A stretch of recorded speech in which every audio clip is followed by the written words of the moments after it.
This is my palette from the last lesson where I've got my primary-ish colors, my yellow, my red-ish, magenta, and my blues. And you can see some of the secondaries. The green, the yellow and blue, purple, not so much, orange, not so much. Well, there's some orange. And what I want to do is I want to start mixing, essentially mixing all three colors together. So if I wanted to mix red plus yellow, blue, that's red and green. If I wanted to mix yellow with red, blue, that's yellow and purple. If I wanted to mix blue with red, yellow, that's blue and orange. And when you mix all the colors together, you get brownish colors. So here's my orange, red, yellow, and blue. And there are the brownish colors in between. This is done with acrylic paint. This is done with watercolors. There's the orange. I didn't get quite enough pigment, but you can see I've got a tan in there. Here's my red-green done with watercolors. You can see the duller colors in there. You can see just batches of yellow and purple. Here's yellow and purple with the mix. But the takeaway from this is when you mix opposite colors, yellow and purple, orange and blue, red and green, you get some very interesting, subtle colors. This is a piece by Paul Signac. You can see him using reds and greens, opposite colors, oranges and blues, opposite colors, and yellows and purple, opposite colors.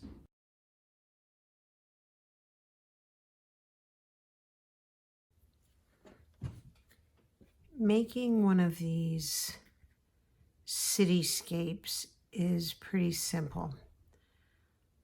I'm starting off with the premise that just basic stripes like this will give me a nice landscape space. Knowing that I just have to make a few horizontal lines to get something that looks like a landscape, if I want it to look like a city, then I need to do things that look like the shapes of buildings. So let's talk about how to do that. If I just do like this, because our eye wants to make sense of the world, this becomes the horizon, this becomes sky, this becomes the land. So if I decide I want to make something that looks like a building, I can make a series of shapes. I'm going to make my buildings freehand. It will not be neat, but it will take less time, and I want you to understand the principle. So here is one line of buildings. If I make another line of buildings in front of it,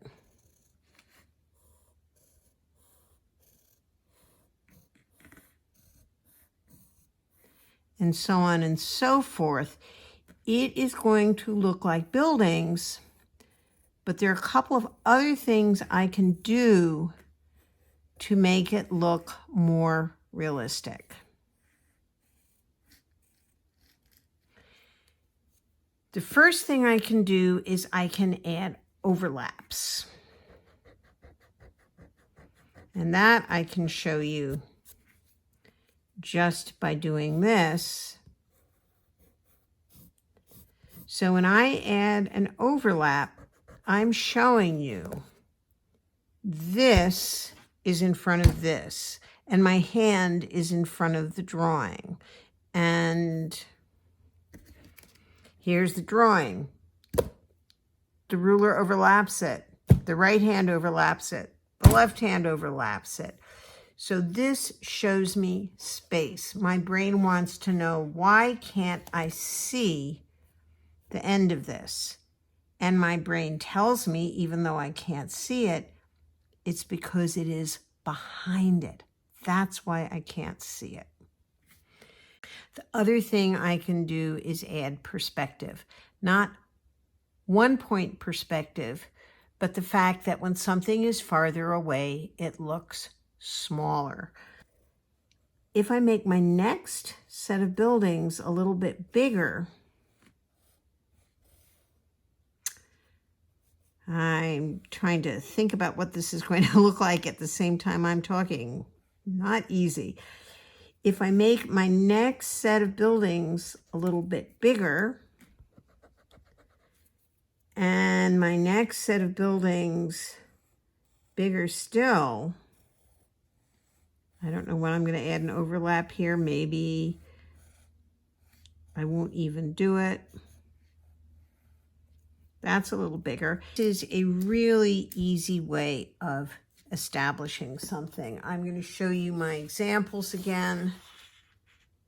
Oh, that's so funny. This is upside down. Here it is, right side up. So you can see all the elements I'm using.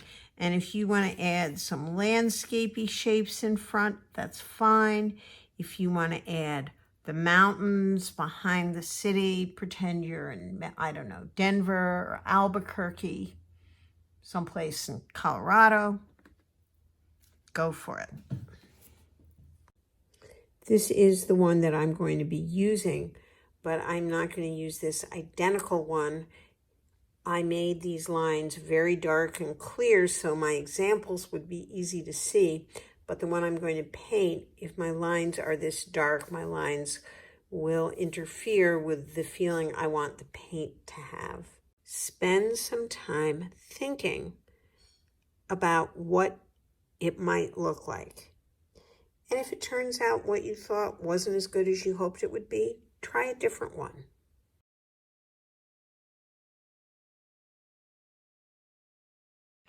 So the first thing to do is to figure out how to make a gradation going from one opposite color to the other opposite color.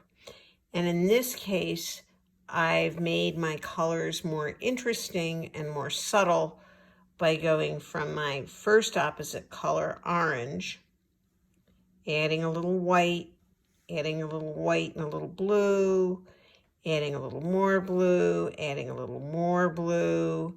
Here I just have blue and white. Here's white with more blue, and finally straight blue. So I'm making a gradation, and I can use that range of colors to paint all kinds of things. But today I'm going to be painting a city.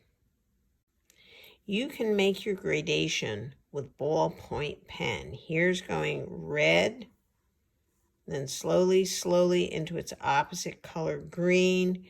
Here I went from dark to light and then dark again. Here I'm going from light into dark and then light again.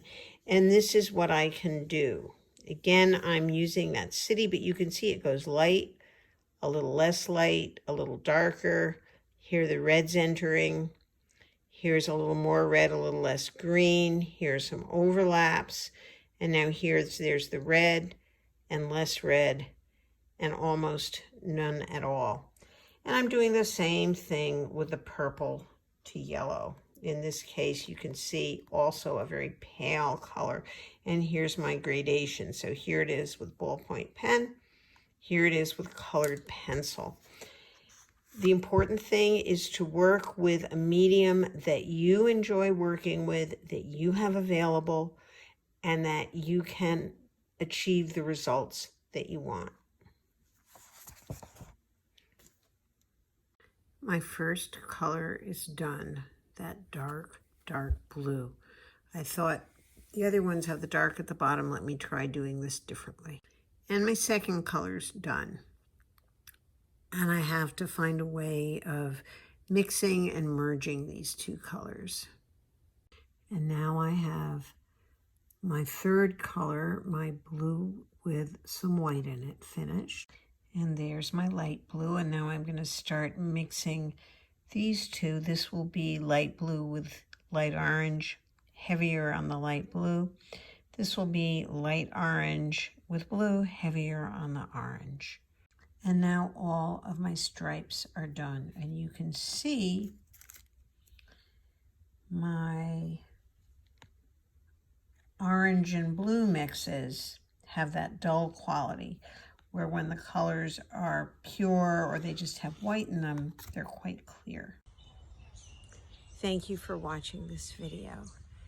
Next time we are going to be painting the sky, so we'll have a chance to do some working from a model, either a photograph or real life, and we'll have a chance to think about what we've learned about colors and different kinds of colors and how we can see them and manipulate them to make something that's fun, beautiful.